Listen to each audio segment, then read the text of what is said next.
there's a reason why people that are at the top of the pile, we really want to believe that people at the top of the pile are smarter, more Yeah. capable, work harder, have Yeah. good intention. Like you want to believe that. And when it doesn't turn out that way, it's a disappointment. But it is worse when the organizations don't own it. Welcome to Diversity Dish, where we're dishing on everything diversity, equity, inclusion, and justice related. My name is Sedruola Maruska, and we're bridging the gap between what needs to be said and what needs to be heard.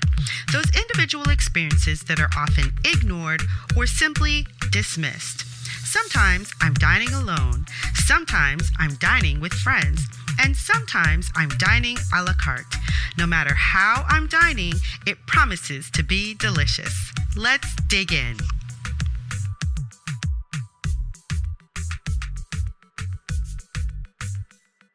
Dr. Gena Cox is an organizational psychologist whose executive clients want to make a positive difference regarding diversity and inclusion, but are tentative about treading into unfamiliar and seemingly unforgiving terrain.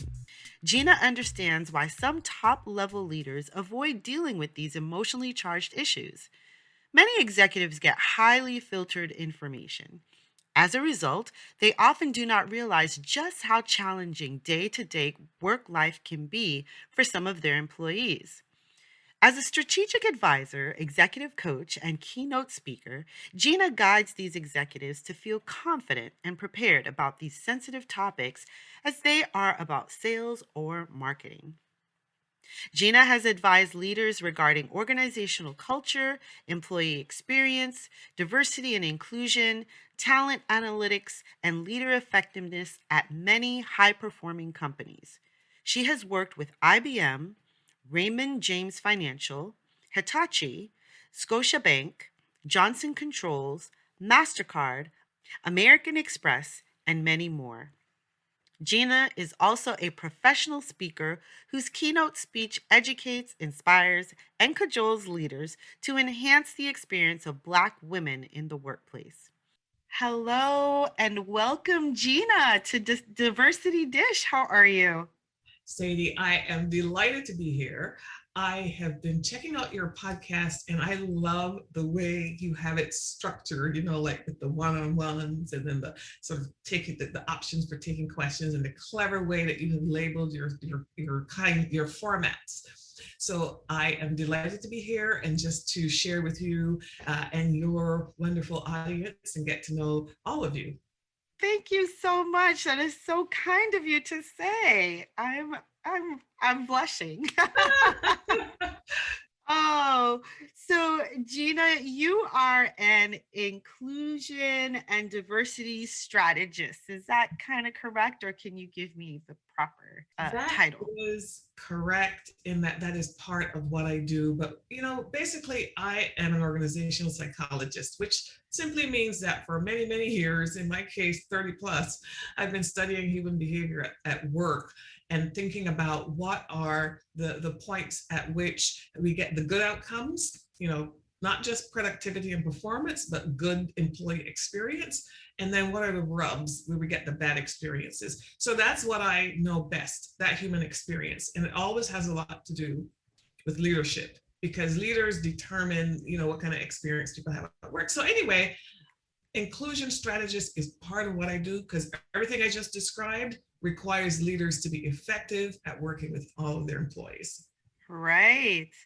Well, that's awesome. That means that we're going to have a really good time today because I'm working also in inclusion and equity and diversity, and so I think we can really get into that. But before we do, I would like for you to tell us, what are you most passionate about right now? Well, the thing that I'm most passionate about right now is, in fact, under the umbrella of diversity and inclusion. Because of all these years that I've told you I've been working in corporate spaces, Mhm. I've really come to the conclusion that senior leaders in organizations have kind of sort of been missing a piece of information or something because I've noticed that in all of these efforts over the years where leaders are really trying, I think, to diversify their workforces or make sure that all employees have a great experience. It doesn't happen. It's not happening. Mhm. Though things are getting better. So what I'm really passionate about these days is, because I think I have some answers to that puzzle, and I actually don't think it is as complicated as some people think. Mhm. I'm just really passionate about getting that word out and trying to make sure that people who look like me, or not even look like me, but who have, for whatever reason, been part of groups that are subordinated, that we can all just have a better time at work. Really passionate about that. I love it. And I agree with you. I want everybody to have a better time at work. Hi, I bet you're wondering how you can work with me. Well, wonder no more.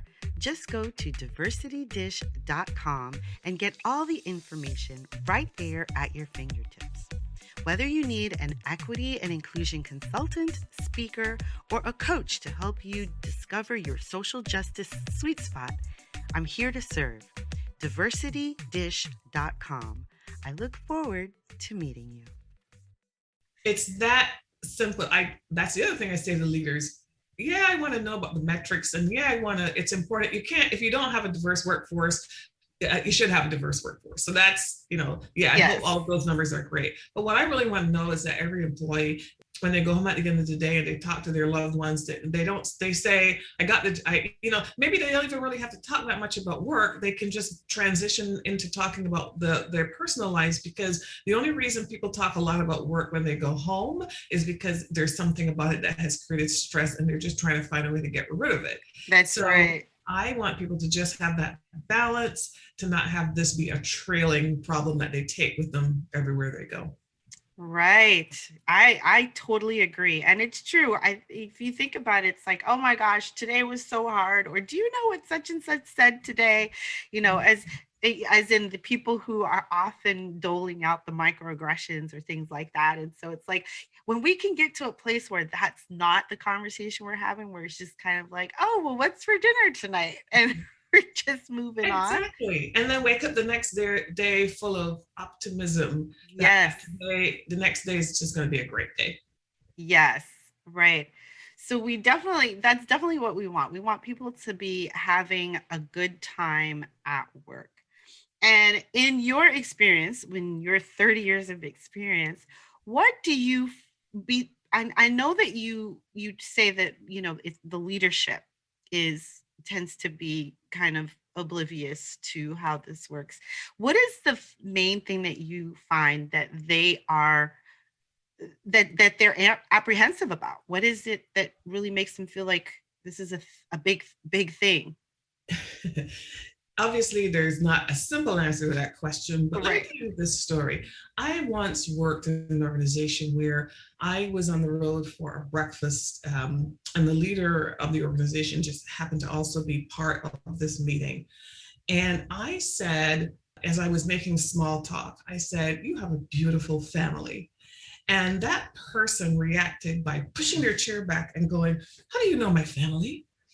It was a reaction of, I call it fear. It was a reaction of fear that did not see coming, but it told me everything I needed to understand, and I'll never forget it. But it's relevant to your question, because what I interpreted from that is that there is just this unfamiliarity with differences, and in the United States specifically, we live in a very segregated country where you are most likely to interact with people of other races and ethnicities, other ways of thinking when you're in the workplace, but you're not very likely to interact with those people in your neighborhood, in your church, in your school, or on your playground. So some of it is just this unfamiliarity that then interferes with how a leader interacts with a person who might not look like them.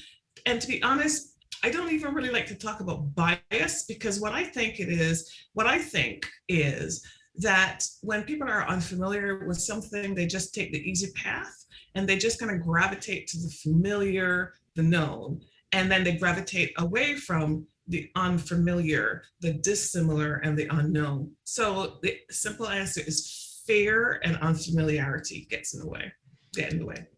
Right. So then how do you mitigate that fear? Yeah. So, first of all, when I'm working with clients, I don't talk a lot about that individual level because what I really want for organizations is that they think about these challenges on a systemic level. In Yeah. other words, I always like to say when I'm working with someone in a team, they don't even have to like me. The only thing they have to do is respect me, but they don't have to like me.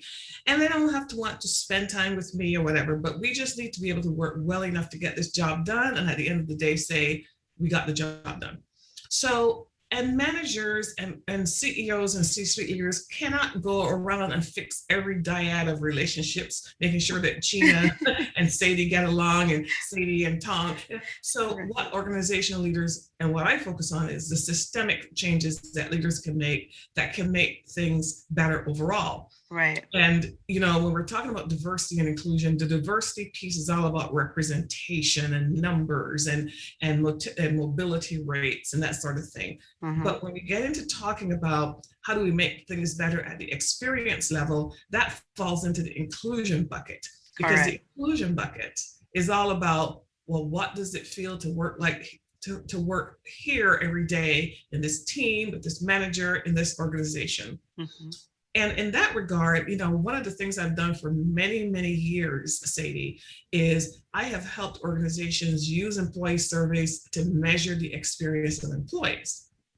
And what I know for a fact, and what I have seen in additional research, is that about 25 to 33% of people who are, in this case, Black, African descent, Hispanic, Latino, Native American, and so on, and Asian American and Pacific Islander in the United States context will say that they have negative experience, less positive, more negative experiences than the majority group.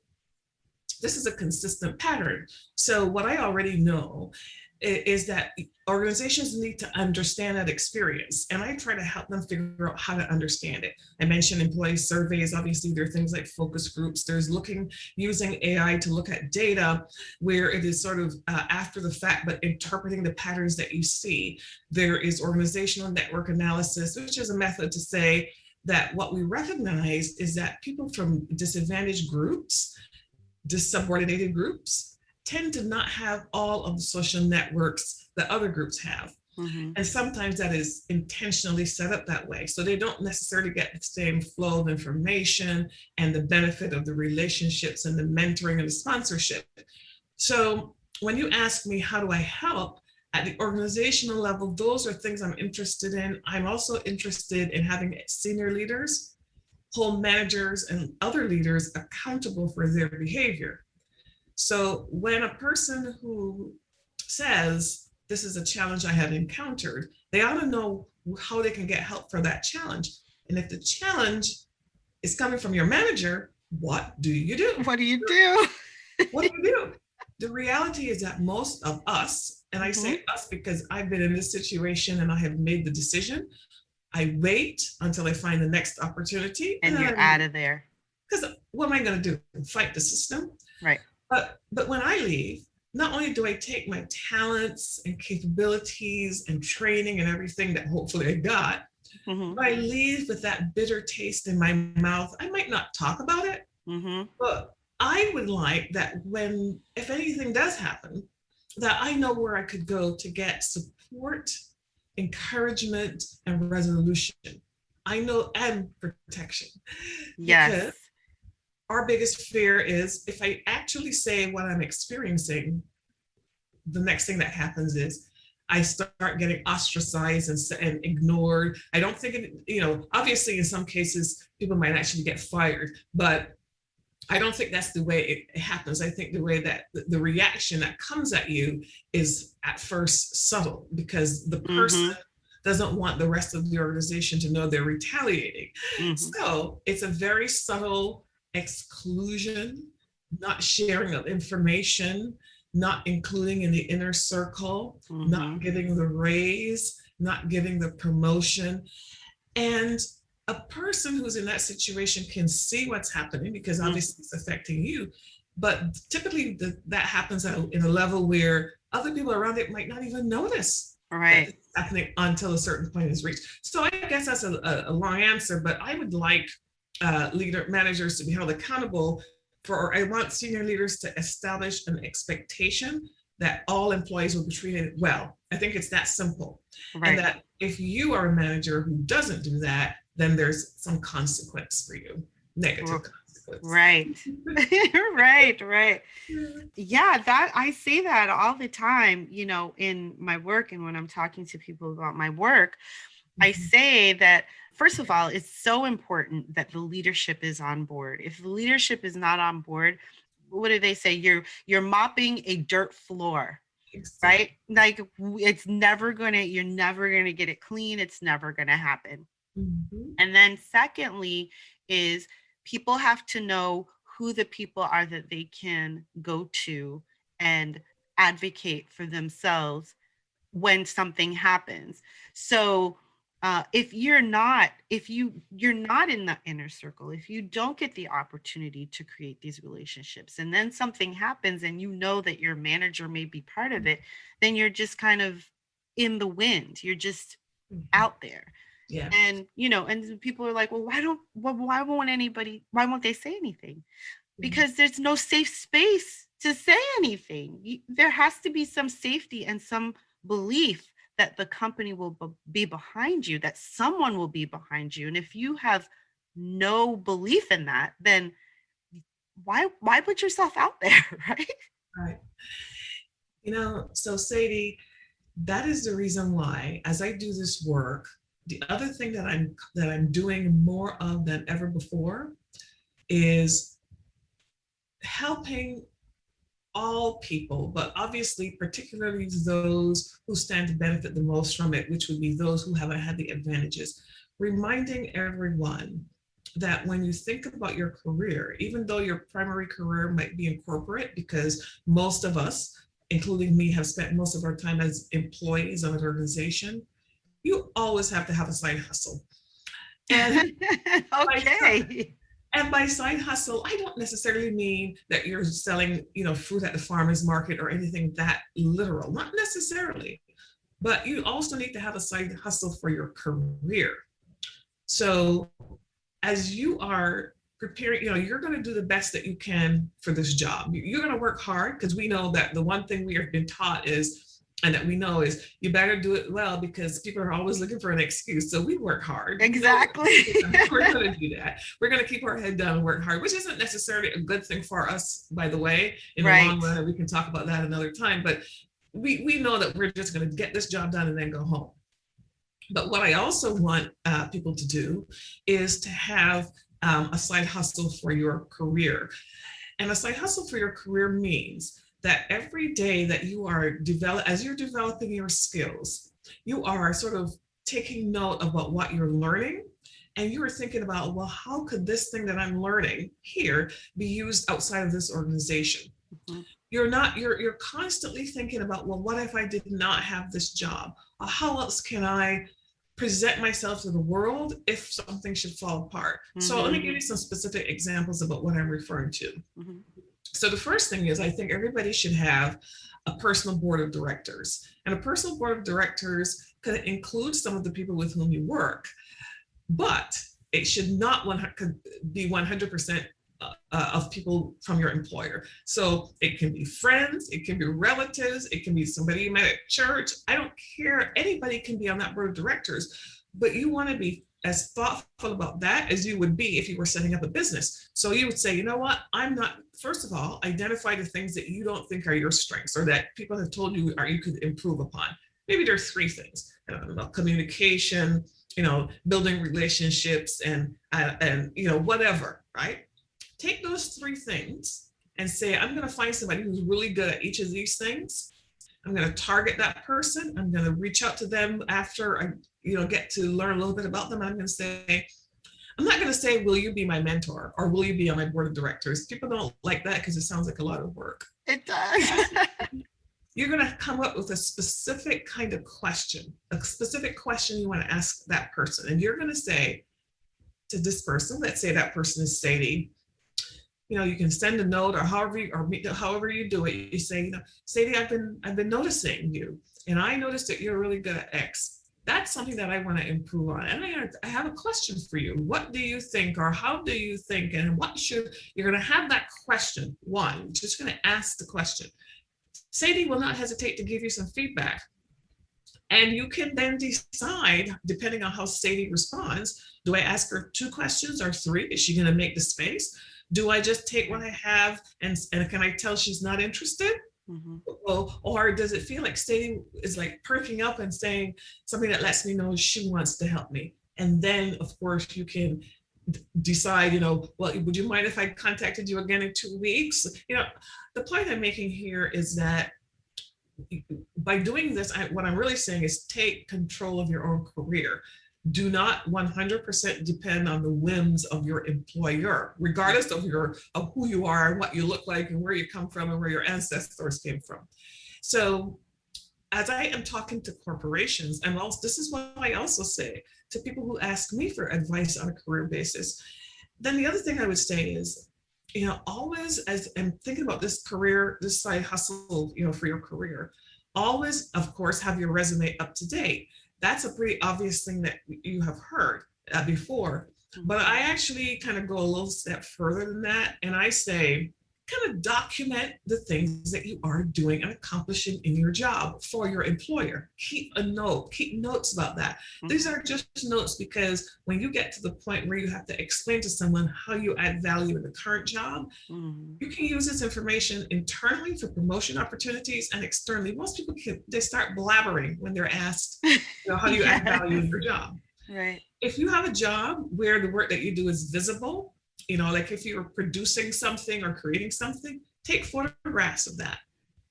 Create a portfolio of all your work. So a portfolio of your work, I don't care if you're working on a production line, I don't care what job you are doing. If you're working in a restaurant and you have the job where you're the server, take pictures with your clients and say, and have something that you can say, these are my clients that I served, and this is somebody that I'm so close to by building these relationships that I can give them a hug and they can take a picture with me.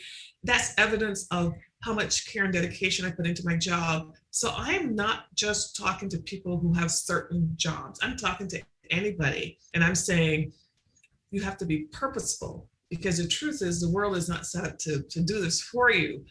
But the people who get ahead are the ones that do these things. You just might never have been told that it would be to your advantage to do them. Wow. I love that. It is, and it makes so much sense. Yes. To just taking control of you're taking control of your brand, of who you're putting out there, and creating this brand and this person, and you are getting the information that you need to make that brand, that person, the best that it can be, and to get the best that you can out of wherever you are. Yes. And it does, as I was listening to you, I'm thinking, well, it does so much for your psyche as well, because you feel more in power and in control of what happens to you no matter what, versus allowing the idea to just be in this job, and if this job goes away, you have no idea what's going to happen. Yes. Letting that be the driving force. So that I love that. And it's never too late to do it. It's never too late to do it. That's right. You've heard it now, so you might as well start now. Yes. Dust off that resume, create that document where you're documenting the things that you've done and the things that you can remember that you've done, and then the things that you're doing going forward, and making sure that, and it's also kind of a self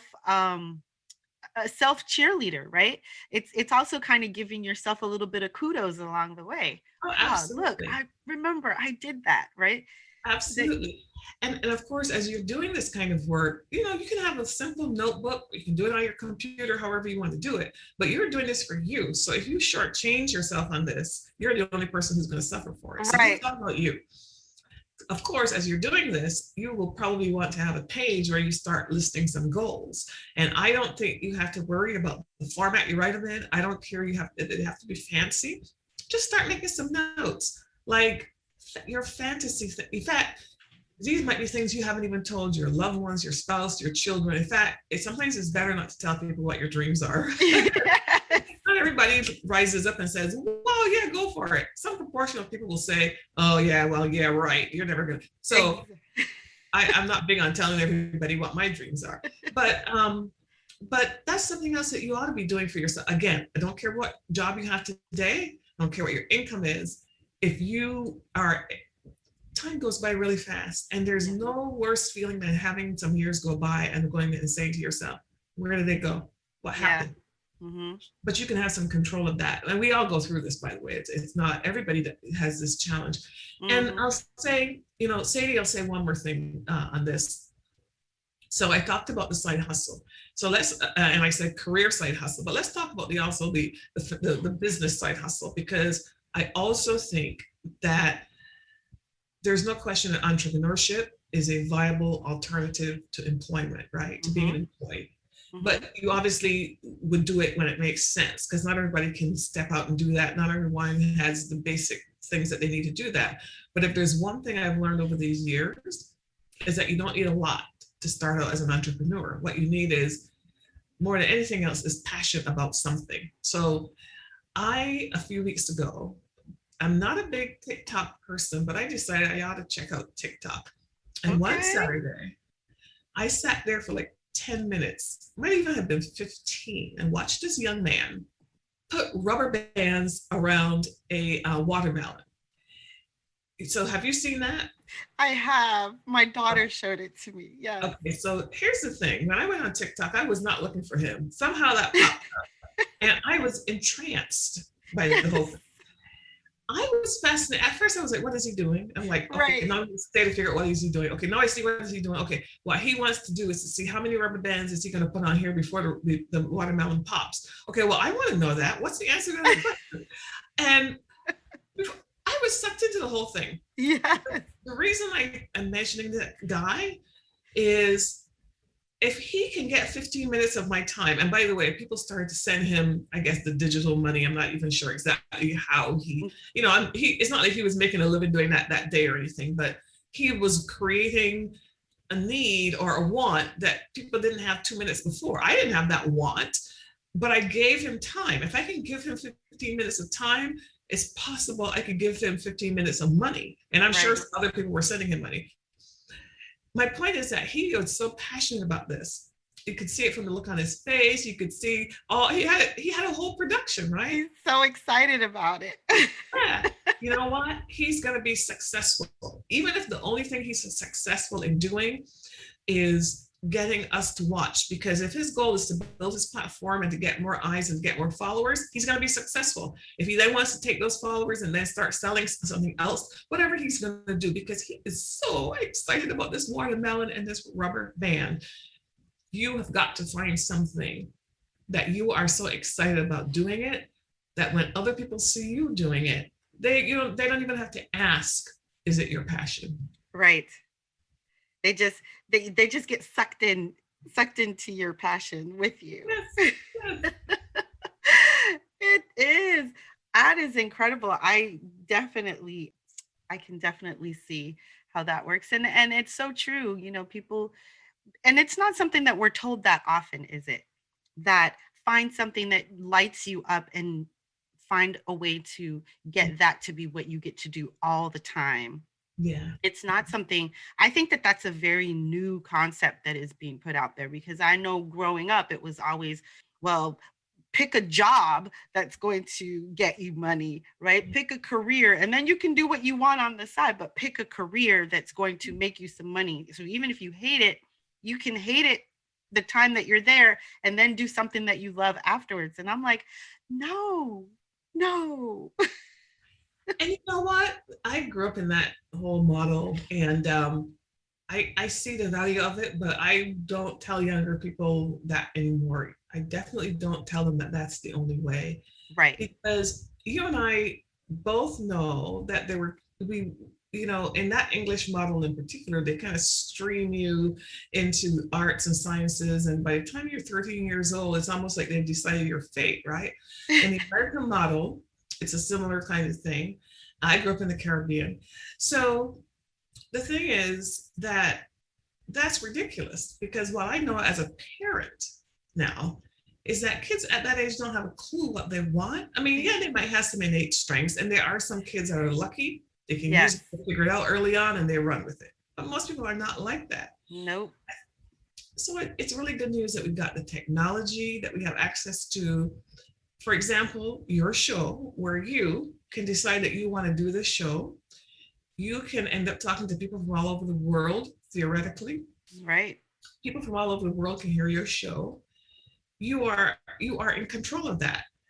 So it's just a little example. I think we've got to just keep encouraging people to start the thing that they keep imagining, Right. and not only wait. And even if it's just one simple step. Yes, I agree with you. I agree with that. Also, as a mom, and as now I don't ask kids now. We used to get asked all the time, I think, what do you want to be when you grow up? What do you want to be when you grow up? I don't ask kids that now. I ask kids, what do you love to do? Tell me what you love to do. Oh, you love to color, you love to sing, you love to dance, you love to do math. Get excited about the things that they love to do, because then it sparks in them, oh, it's okay to love to do this. Let me see how I can actually keep doing it. Yeah, and make it easy for them to do it. Like now, doing things with your hands is not something that we value in our society traditionally, right? Mm-hmm. But when I see people make things with their hands, whether they're gardeners, whether they're artists, whether they're furniture makers, whatever you want to call those people that are making things, I'm like, wow. Right? How did we do that, right? Why aren't we giving attention and value to all of the things that it takes for our society to run, right? Whether it's how you cook, how you bake, how you make furniture, how you repair shoes, like how you clean. I'm so in awe of people who do a great job of cleaning, because I love to watch things get clean. Yes, exactly. But that's teaching, right? I have to put teaching on the list, because we want all our kids to be fantastic, but we don't want the people who help them get fantastic we don't advocate for them enough, so that they can feel like they're being taken care of, and then they'll be even better at teaching. So priorities, values, I'm an eternal optimist. So it's not like I think things are getting better, and all of the things that we're talking about are things that help to make things better. But I'm also, I think each of us has to do our little thing. We have to do our little thing to know what we care about, and make sure that what we care about gets what it deserves. Gets what it deserves. Absolutely. I believe that. When we bring it back to executives and their role in terms of the D&I outcomes in their companies, we know that it's a structural thing. I think that more and more people are starting to realize that it's a structural thing, that it's not in our heads, that we're not making it up, and we're not just, talking to be talking. Right. But how do we get more executives or more companies to realize this structural issue and to move forward? I know personally, I've been in touch with different people at different companies, and it always dies. Like the conversation always dies, because that person is not empowered in that company to do anything. And I think to myself, that's because the person at the top probably is afraid, like you said, and just not ready to broach that conversation. Yeah. So, I mean, there's so much that could be said about this. And actually, I don't know if you saw the article that I co-wrote with a colleague of mine that was published in Harvard Business Review in middle of May. But the article was about 5 things that executives should be doing to infuse diversity and inclusion into their organizations. And some of those things are more applicable to big companies and smaller companies. But the truth is, there's this basic idea: it has to start at the top. So in response to your question, it always has, if the folks at the top do not believe any of this, it's never going to have any traction. Right. I also feel then that the people who report directly to the CEO, we've got to educate all of these people and the board of directors, because their experiences are often very different than the folk that we're trying to advocate for in this conversation.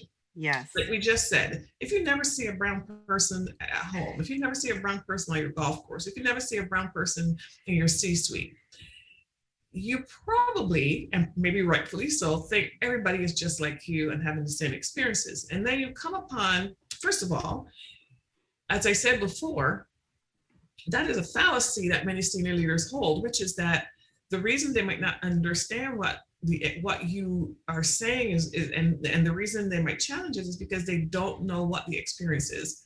So there's a story that I like to tell in my keynote speech that I give about the time that I went with a new team to Wisconsin, and I was looking forward to this because I was going to meet the team for the first time. And normally we'd get together and have dinner, well, this is what would typically happen in consulting, have dinner the night before and make a plan for when we were going to meet with the client the next day. Standard stuff. And I called my colleagues, then nobody reached out to me. I couldn't find anyone. So finally, I ordered room service. I took a shower, put on my pajamas, and went to bed. And then I got this phone call. A text, sorry. Got a text that said, "We are at restaurant XYZ. Why don't you grab a cab and join us?" This was like 9:00 at night. So I had to quickly decide, am I going to go or am I going to stay? And new kid on the block, new brown kid on the block, I decided I'm going to put on my clothes, get dressed again, and get into a cab. This was before Uber, and go. And I went. And when I got there, my colleagues were having dinner. They even had invited one of the clients, and she was there with her husband, and everybody was having a fine time. And it was as if someone had just thought, oh, we didn't invite Gena, let's just tell her now. Right. But the reason I'm telling you the story now is because the executives of my company don't know what my experience is on a day-to-day basis. They think they know. And even when you're looking at employee surveys, they might look at it overall and get an overall picture. They don't know what manager X is doing. They don't know what director Y is doing. So I'd say to leaders, this is really, if you have a blind spot about this, that's your problem. Because you are supposed to be leading 100% of this organization from a people perspective, from every perspective, really. 100% of your team, I don't care how big it is, that's your job. If you don't know what I'm experiencing, you don't show any interest in it, you don't seek to understand it, it's your weakness.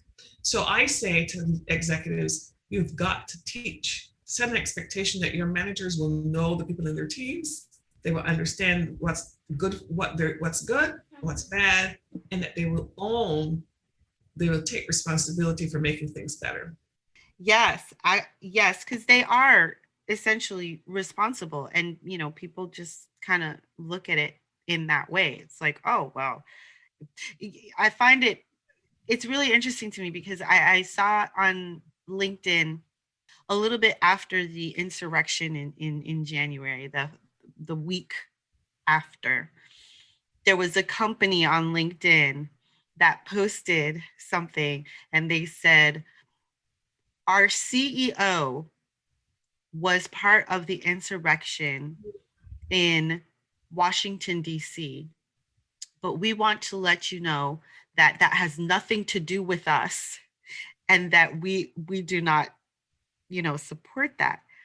And I thought to myself, you just told us a whole lot right there. It's like, because if your CEO was part of that insurrection, we already know what type of culture you may have, because he is responsible for this company. I was like, wow, they really kind of stuck their boot in their mouths, didn't they, when they did that, instead of coming out against it and saying, we've terminated him, he's gone. They didn't do that. They said, oh, he's just this, what he thinks is not really what we think, and we're just gonna be over it. Yeah, absolutely. Yeah, I think those, as you say, what we have learned all of us in our lifetimes, but especially in the last year, is that just because somebody is at the top of an organization doesn't mean that they have good judgment and good common sense, doesn't mean they're human focused, doesn't mean that they know better, right? Right.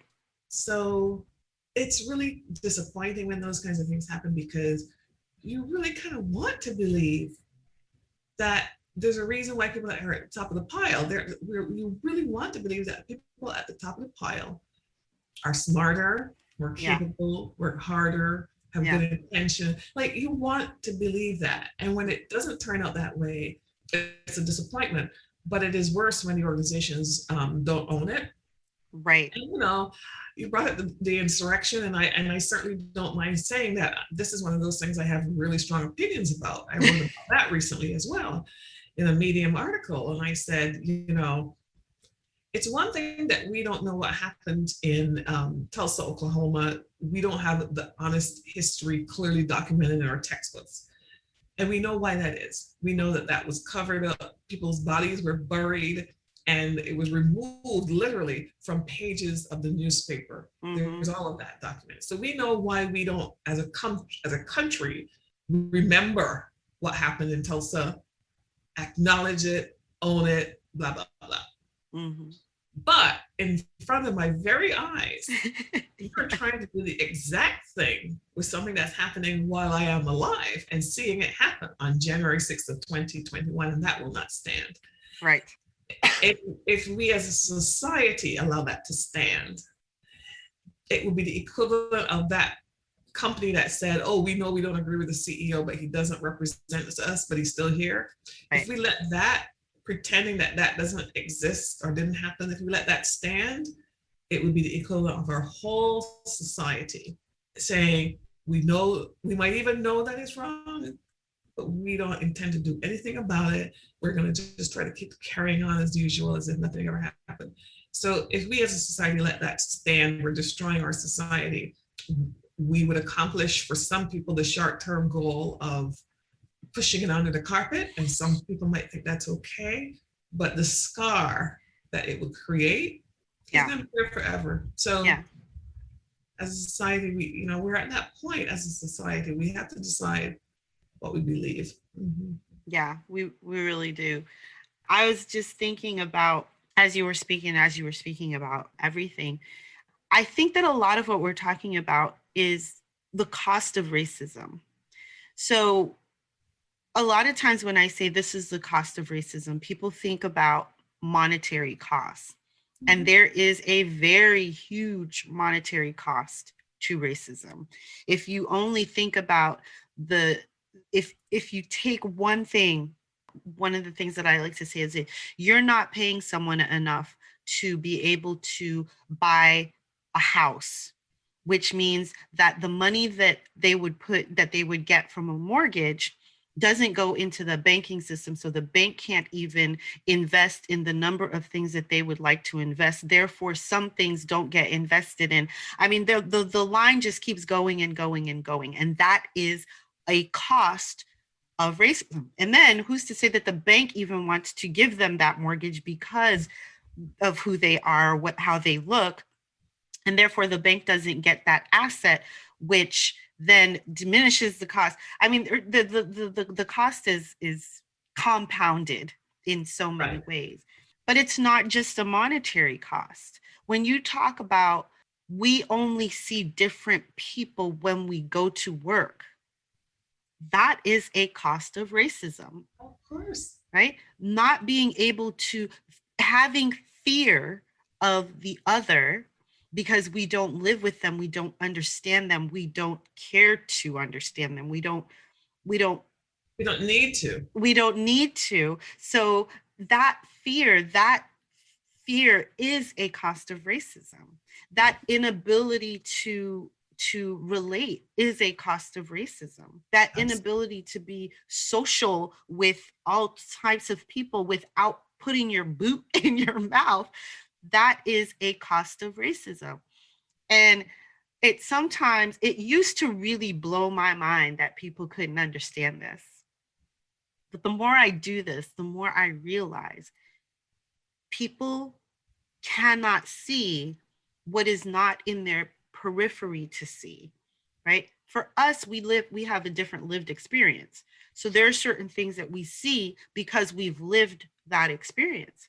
But if you haven't lived that experience, or you're not willing to be open to that experience, you're walking around like this thinking you're seeing the whole picture, and someone's saying, look over there. And you're like, I see. And like, no, you don't see. You gotta look that way, you know? That's right. And That's, all of this is the cost of racism. yeah. And once you begin to unravel that, once you begin to see how, pulling on that one string begins it becomes this whole thing, and you're like, oh my God, oh my God, oh my God, oh my God. I didn't realize it was so much, right? But it's a lot is, racism costs a lot. Mhm. It absolutely does. And even these, if I think about it from a corporation perspective, I heard Isabel Wilkerson, who is the author of Caste and the Warmth of Other Suns. She's a Pulitzer Prize winner. She is a former New York Times reporter, correspondent, and she told a story. I mean, Isabel Wilkerson, I don't know if you've ever seen her books, but when she writes a book, it's like 500 pages long because she leaves no stone unturned. She happens to be brown and from the South. Her parents are from the South. But she told a story on a podcast, actually, that when she was working at the New York Times, she arranged an interview with this gentleman who was a senior executive at some company in the city. So they arranged that she would meet this person on this particular day at this particular time. And that was that. So at a designated time, she came into the building, she checked in with the receptionist, she sat in the chair in the lobby. The receptionist said to her, the person was not back in the building, just have a seat, and then, we'll go from here. So normal stuff. Mm-hmm. So she sees this fellow come into the building. He's in a hurry. He's agitated because clearly, he's late for something. And she already guesses that maybe this is the guy. And it is the guy. The receptionist kind of motions. She goes over to the guy and she says, "Hi, I'm Isabel Wilkerson from the New York Times. I'm here to do your interview, mister." The guy said, "Show me your ID. Show me that you're Isabel Wilkerson. Show me that." She said, "I don't have a business card because I wasn't expecting that I would need a business card." He wanted a credential. "I just came to do the interview." So her ID was not what he wanted. He wanted social evidence that she was a reporter. And he said to her, "I can't keep talking to you. I am waiting for a reporter from the New York Times." He refused to let Isabel Wilkerson interview him. Isabel Wilkerson left that building without her interview. So, number one, we have this woman who now has this experience. She doesn't accomplish her job for her employer. Mm-hmm. And then this guy who had a job to do for his employer, which was to be interviewed by the New York Times. He does not get interviewed and now his company loses this opportunity to have their name mentioned in the New York Times, which everybody wishes they could have. Right. And go their separate ways. She never forgets that story. 10 years later, or however long it is, she's telling that story because, as you and I know, it is not the cost of racism is not there's the emotional level, there's the individual level, there's a group level, there is sort of the memory level, the stuff we carry, almost like we carry it from generation to generation. But even there, you see how, from a business perspective, it's a no-win for that company. Mm-hmm. So it is irrational. It doesn't make any sense. It doesn't. Mm-mm. Yeah, right. And, and you say, in the emotional level, it's like you wonder, she told this story on a podcast, but how long did it take her to process that and to really just be okay with what happened before she could actually verbalize that this thing happened, and then to verbalize it publicly, right? Yeah, there's that. And there's also the fact that the mere fact that she did bring it up on a podcast lets you know how deeply it cut her. Yes. inspired her, right? And why should she have that? And guess what? This is where people say, well, why are you always talking about race?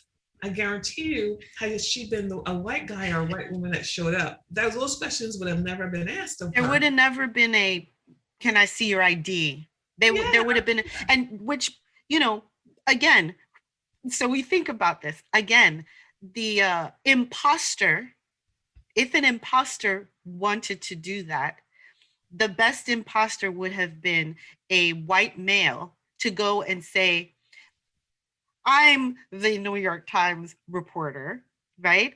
If they wanted, sure. and no questions asked. No Mhm. questions asked. Yeah, but you know what? I have to say one thing as well, which is that I know that you and I are having a conversation about the fact that we know this can be better, and because I'm Yes. all about the future, the better, the okay, we have to tell these stories because we want to make sure everybody is 100% clear. Clear. Don't negate my story. Don't ask me why I always talk about race. Don't pretend that the January 6th didn't happen or tell. Let's get our stories told, but then always leave the energy for what are we going to do to make What it can we better. do? You know, what can we Absolutely. do? What can we Absolutely. this is my lane. I do want to share with your audience that, as I was talking about the side hustle, I didn't finish my point about one other thing that's related to this, which is I have a good friend. Her name is Suzanne Mariga. This year, she wrote a book called Profit First for Minority Business Enterprises. I really encourage anybody who's considering entrepreneurship as their for real as their side hustle to read that book, because what that book is about is this part about solutions. Just like how I try to offer solutions in the corporate space, she's saying if you do start a business, make sure that you know what to do to make it sustainable, because your goal is not just to make money to survive today, but ultimately to see what you can do to build generational wealth. And generational wealth doesn't mean it has to be millions of dollars. Right. It just means that you want to make sure that you do the things in a way that as you put your energy into this, you can sustain it. Yeah. I just So, did a podcast interview with Nike Anani, and she talks about generational wealth because yeah, she's a family business strategist. yes, absolutely. So it's all, you know, the one thing those stories have in common is the control of our destinies to the degree that we can. We can't, there are things we can't control, but control what we can control. Correct. Give me the name of that Suzanne again. Suzanne? Susanne, and then the last name is Mariga, Mariga. Great book, great person, but just as a reminder that we will do what we can for ourselves. Yeah, I will definitely link that book in the show notes under this because it's a resource and we need to have Oh those yeah, resources for great sure. resource. Yeah, absolutely. I think that it's always important to say, okay, this is what's happening. So, but what can we do about it? I think that having the conversations is so key because you remember, we have these blinders on, and there are things that, we all have things that we don't see, but the best thing to do is to walk into a conversation leaving the need to be right and leaving the need to be on top behind, Yes, and then walking into that conversation and saying, okay, help me to see what you see. And the only way you can do that is by having a real conversation. absolutely. And that requires connecting, listening, checking for understanding, goodwill, Yes. belief that tomorrow can be better than today. I mean, like it requires all of that, and we can Mm-hmm. do that. We can do that. We Yes. can.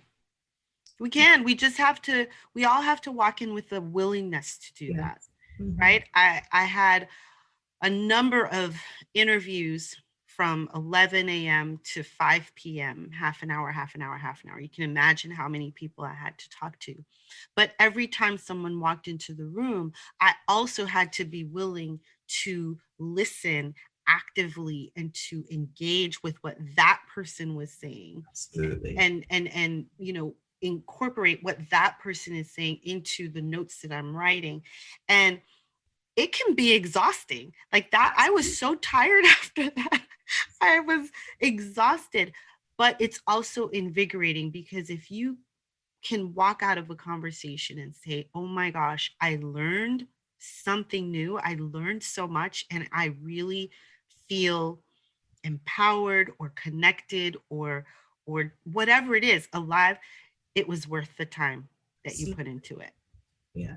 And I do think that leaders of companies specifically, I don't think there probably is not a leader of a company in the United States that has employees who's not aware that this conversation is being elevated, that they're going to get more questions, that expectations are changing. Not that I think anything is going to happen either magically or Right. without effort, but and that there are some who won't be interested and won't want to engage in it.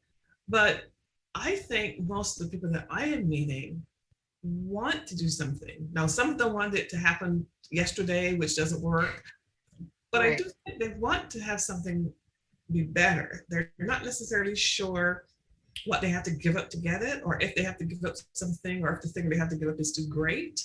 And they're not sure how they're going to satisfy all of their internal constituents Mm-hmm. as they do it. Mm-hmm. But my sense is that the horse is out of the barn Yes. unless we choose to close that gate. My sense is that this conversation is going to continue because people, Mm-hmm.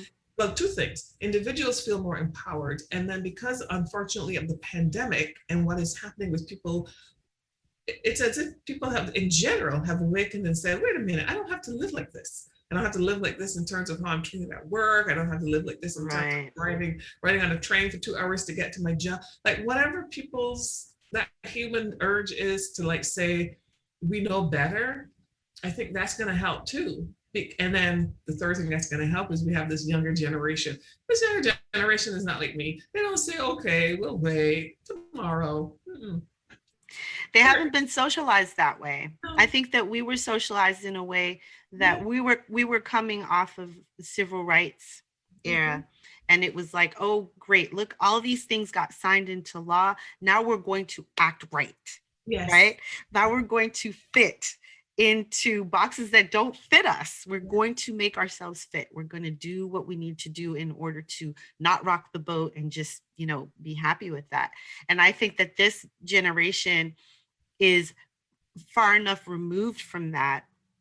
And we as parents, I don't think are imposing that same thing on them. And so they're just kind of like, like we said, find something that lights you up and make that your thing, make that the thing that you do. And so they feel that they have more options than we felt we had. So they're out here going, your company doesn't do this, and this. I'm not working there. I'm gonna keep it moving. And they're dead serious about it. And if you think about Greta Thunberg and the climate change and the impact she had because she believed what she believed and she kept saying it, it's the Mhm. same kind of thing. Young folks are saying, like, wait a minute, they're looking to see, is your organization diverse before they even join it? And then they're asking questions about it.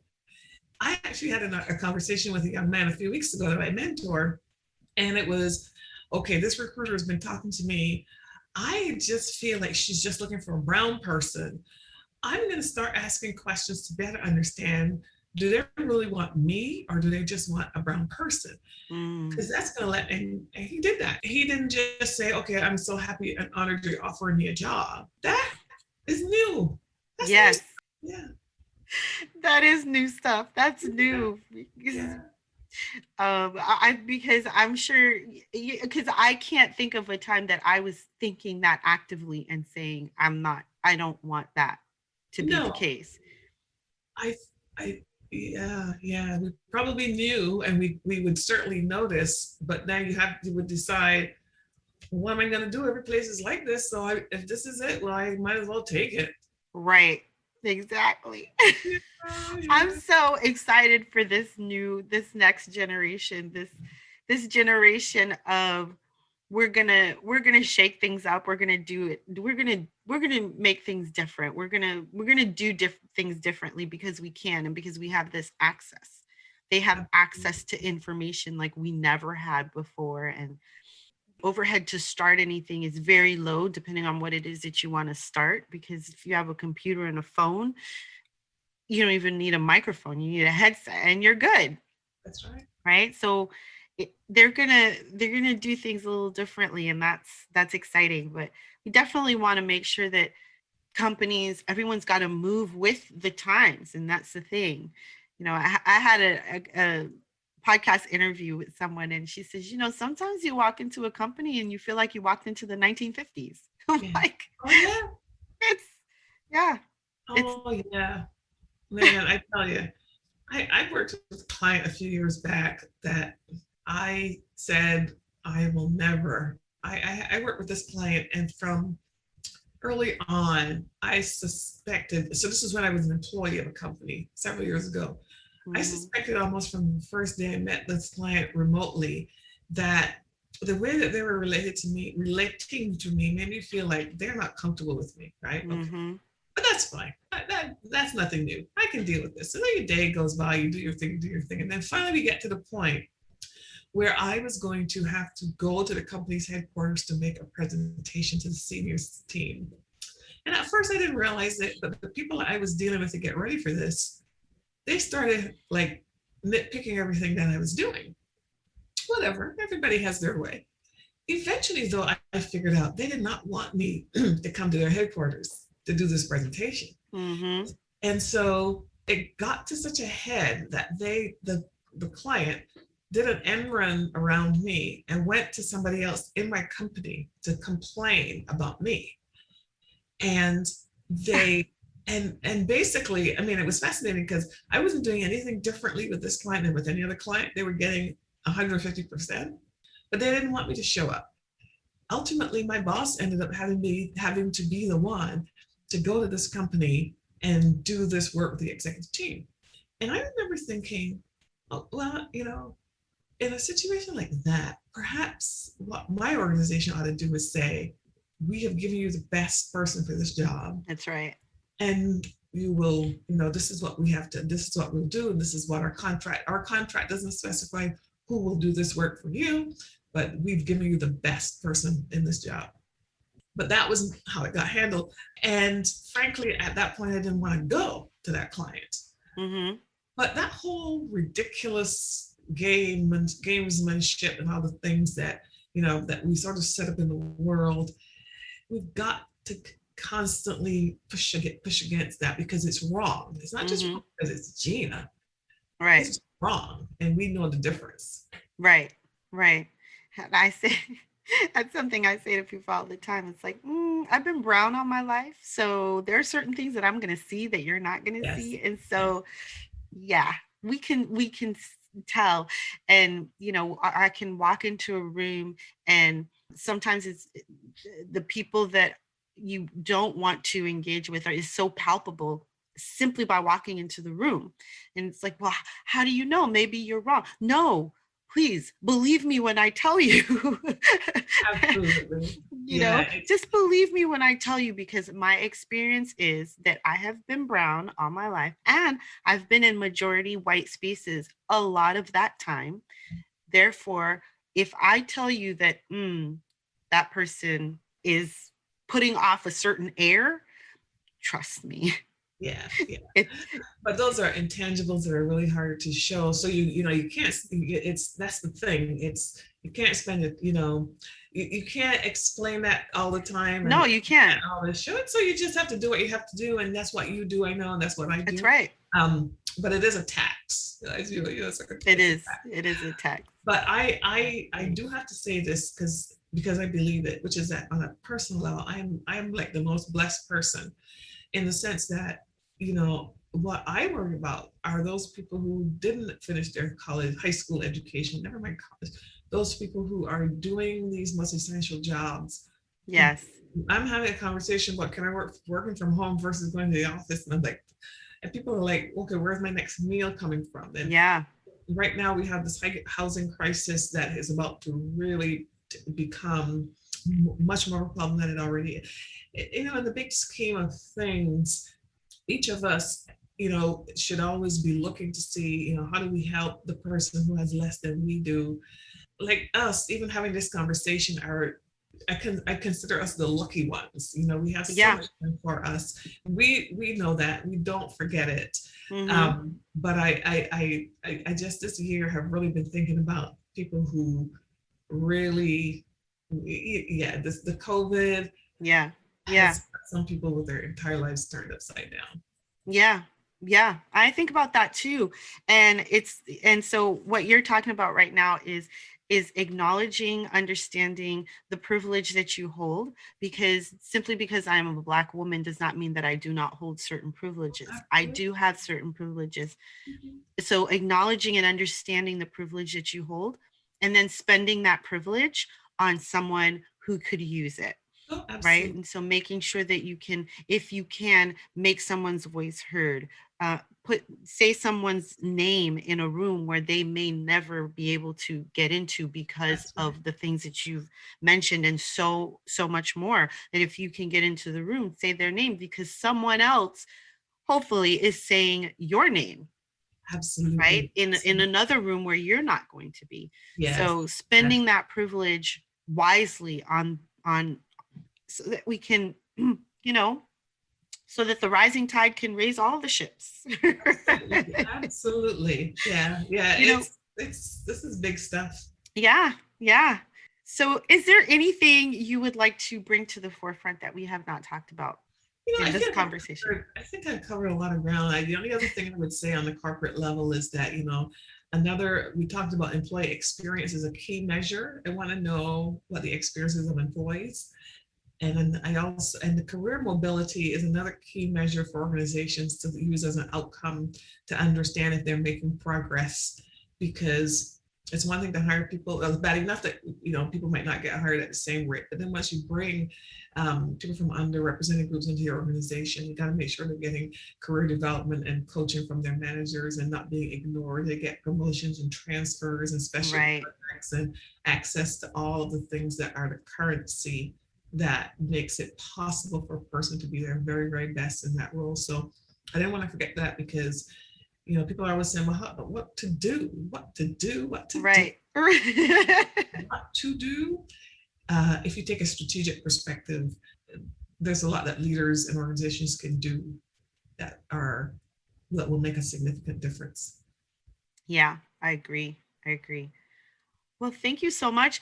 The last question that I have that I ask every one of my guests is, what is your favorite dish, Gena? Well, that one is really easy. Oh, My and I haven't had it in years. Well, I haven't had it in a year and a half, pandemic and all that. My favorite dish is flying fish and cuckoo, which is the national dish of Barbados. And cuckoo is something that's eaten. I know that it's eaten in some countries in Africa, but it's not called that. But basically, the most basic version of this that I have ever heard is what people will sometimes call turned cornmeal. okay. So it's a cornmeal base. Now, what cuckoo is added to that are okras Yes. and certainly salt and pepper. And depending on the family in the house, they might put other little things in this, but it's a dish that requires that it must be stirred and stirred and stirred and stirred and stirred and stirred until it doesn't have any lumps. It becomes smooth, like Yeah. the people who really know how to make it. And then you put a beautiful tomatoey, buttery sauce on there.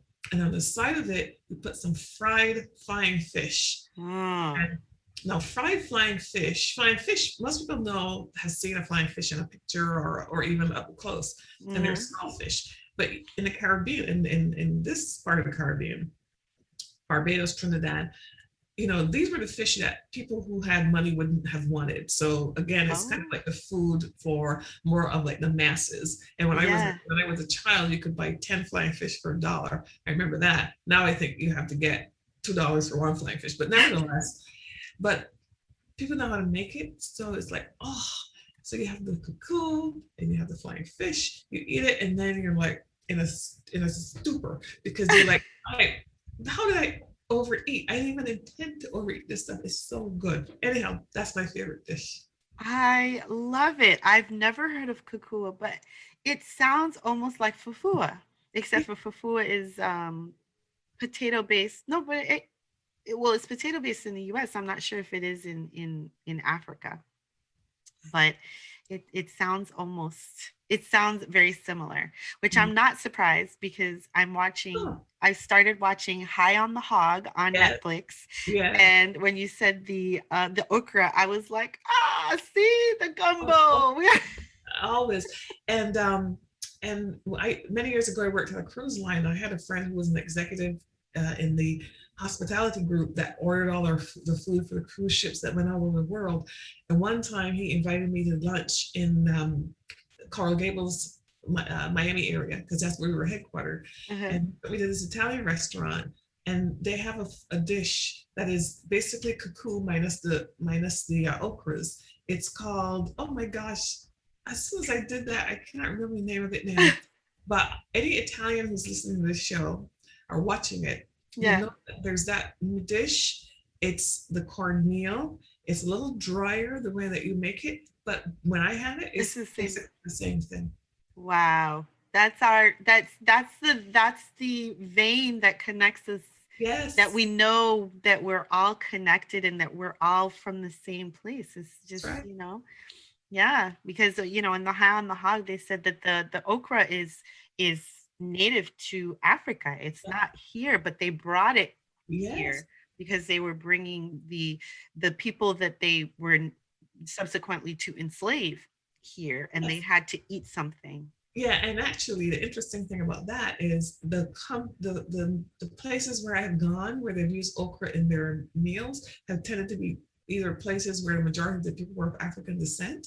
Uh, well, basically, yeah, where it tended to be that. Yeah, yeah. I'm of Haitian descent, so we have okra all the time. My brother doesn't like it. I love it. But yeah, we used Good. to have okra growing up all the time. My dad, he still uses it in different ways, Oh and I'm yeah. like, Oh oh, sure. yeah. Thank you so much, Gina, for being on Diversity Dish. I so appreciate your insights and your presence here with me. Well, Sadie, this has been a delightful conversation. You promised me that we would have a conversation and not just like a formal whatever. But I really admire your interviewing skills because we covered the bases. We got it all done. And at the same time, I hope we've made a connection that we can keep going forever. Hey, did you enjoy that episode? If so, please leave a review. It would mean the world, but only if it's a good one and you really did enjoy it. In which case, it would be awesome if you help support my work over at Patreon. The link is in the show notes. And finally, before you go, don't forget, we have a date. See you soon.